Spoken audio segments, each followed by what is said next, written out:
नमस्कार, मैं हूं रिपु मिश्रा। आपने देखना शुरू कर दिया चंपारण मिरर। बिहार में आगामी विधानसभा चुनाव को देखते हुए सभी राजनीतिक दल सक्रिय हो गए हैं। सभी राजनीतिक दल अपने अपनी पार्टियों के धार तेज करने में जुट चुके हैं।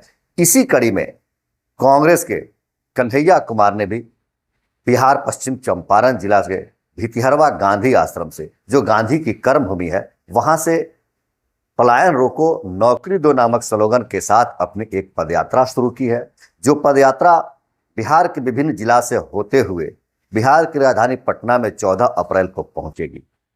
हालांकि इस रैली से कितना फायदा होगा कांग्रेस को, महागठबंधन को, यह तो बाद की बात है, लेकिन इस रैली से महागठबंधन के सहयोगी दल तेजस्वी यादव ही पहले असहज होते हुए नजर आए हैं।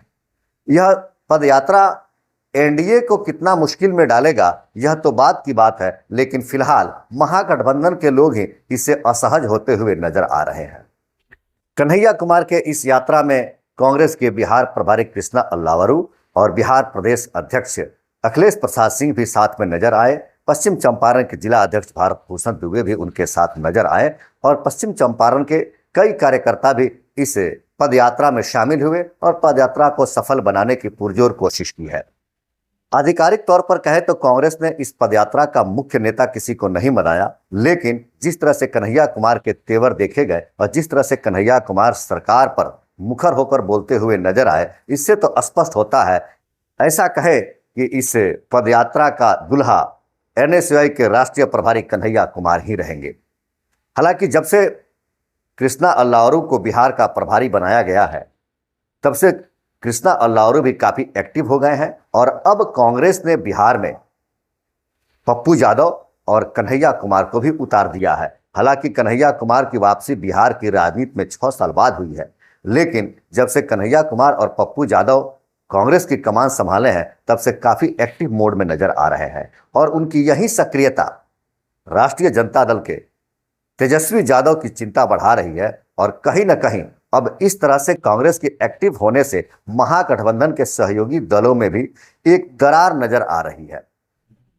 बिहार की राजनीति से दरकिनार हो चुकी कांग्रेस फिर से बिहार में अपनी जमीन तलाश रही है और इसी क्रम में राहुल गांधी भी अब तक बिहार का 2 दौरा कर चुके हैं और आगामी समय में भी कई उनके दौरे होने हैं, कई मीटिंग और कई बैठकें होनी है। लेकिन इसी क्रम में जब से कृष्णा अल्लावरू को बिहार का प्रभारी बनाया गया है, कृष्णा अल्लावरू अपने सबसे बड़े सहयोगी दल राष्ट्रीय जनता दल से, उनके बड़े नेताओं से, चाहे लालू प्रसाद यादव हो या तेजस्वी यादव हो, एक बार भी उनकी मुलाकात नहीं हुई और किसी तरह की समीक्षात्मक बैठक नहीं हुई, कोई रणनीति पर उन्होंने चर्चा भी नहीं किया। लेकिन इसी बीच 1 मार्च को अल्लावरू ने एक ऐसा बयान दिया, जो बयान से आप स्पष्ट समझ सकते हैं कि बिहार को लेकर के कांग्रेस किस तरह से एक्टिव है और कहीं ना कहीं बिहार को साधने के लिए कांग्रेस एकला चलो की नीति पर भी काम कर रही है।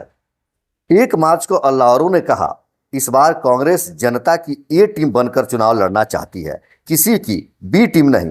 हमारा मकसद मजबूती से चुनाव लड़ना है और पार्टी को मजबूत करना है। हालांकि पिछले कई वर्षों से देखा गया है कि बिहार में कांग्रेस राष्ट्रीय जनता दल की सहयोगी रही है। हम ऐसा कहें कि बिहार में कांग्रेस राष्ट्रीय जनता दल की पिछलगुआ रही है। अक्सर कांग्रेस में वो निर्णय लिए जाते हैं जो लालू प्रसाद चाहते हैं और लालू प्रसाद के निर्णय को ही कांग्रेस सर्वसम्मति से मान लेती है। मतलब कांग्रेस में भी लालू की ही चलती है। लेकिन अब जब से कन्हैया कुमार, पप्पू यादव और कृष्णा अल्लावरू बिहार की राजनीति में सक्रिय हुए हैं, तब से इस तरह की कई चर्चाएं हो रही है कि शायद कांग्रेस आरजेडी से पीछा छुड़ाना चाहती है, या ऐसा कहें कि कांग्रेस फिर से बिहार में अपनी जमीन को तलाश रही है, जिसका उद्देश्य बिहार की राजनीति में अपनी पकड़ मजबूत करना है।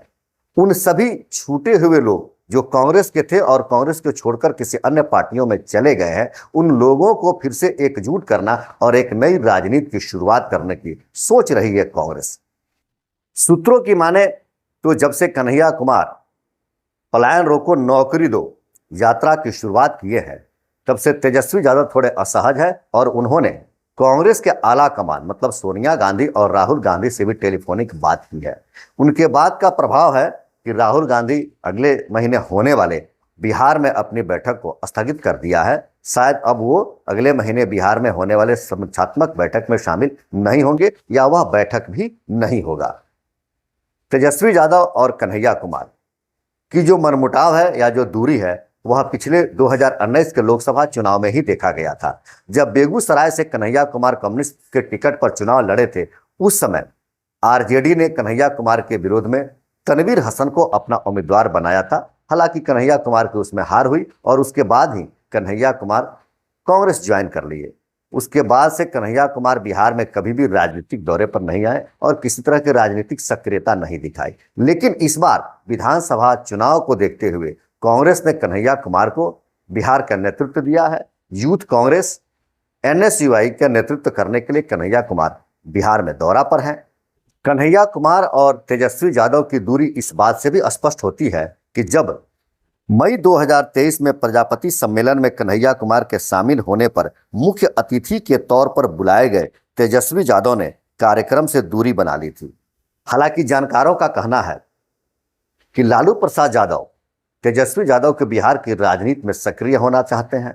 लालू प्रसाद यादव चाहते हैं कि बिहार का नेतृत्व तेजस्वी यादव करे, आरजेडी की कमान तेजस्वी यादव संभाले और बिहार के मुख्यमंत्री की कुर्सी पर तेजस्वी यादव बैठे।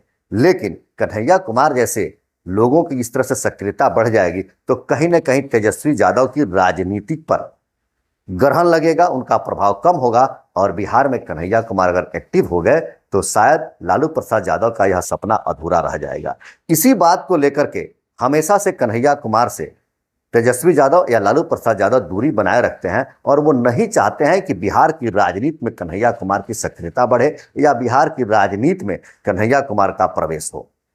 कुछ जानकारों का कहना है कि अखिलेश प्रसाद कांग्रेस के बिहार में प्रदेश अध्यक्ष हैं, वो आरजेडी के ही सहयोगी हैं और आरजेडी मतलब लालू प्रसाद यादव के ही परामर्श या सहयोग से वो बिहार कांग्रेस के प्रदेश अध्यक्ष भी बने हैं।